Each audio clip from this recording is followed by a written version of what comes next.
Welcome to the Trade Pattern Alert today. I gotta start this off with a motivational quote. Markets are never wrong, opinions often are. Today wasn't necessarily an opinion as much as I was doing it for a reason. So we ended up buying on the US Canadian today at 10:45 Eastern, 8:45 Mountain.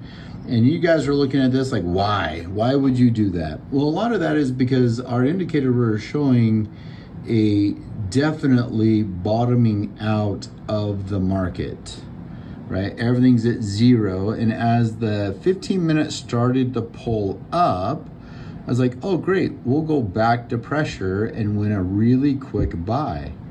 And it does pull up relatively quick.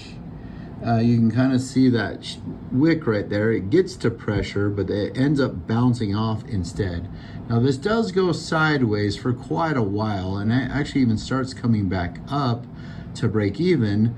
And then there was some unforeseen forecasted news about how well this one right here, this Canadian report on retail sales was up. And as soon as that came out, this trade had no chance, as from that moment on, it just turns down. It went a little flat, but it turns down and just drops like a rock.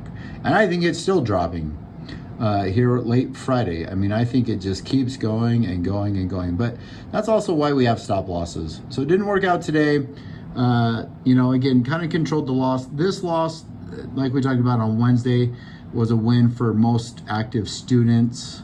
So it actually ended up still being a positive week for most of us, even though we did take 2 official losses. So we'll see you next time. Want this trade alert sent straight to your phone? Right now, get started for just $10 for your first month. Plus, you're backed by a 30-day money-back guarantee. Use the coupon code in the description, then head over to tradepatternalert.com to enroll today.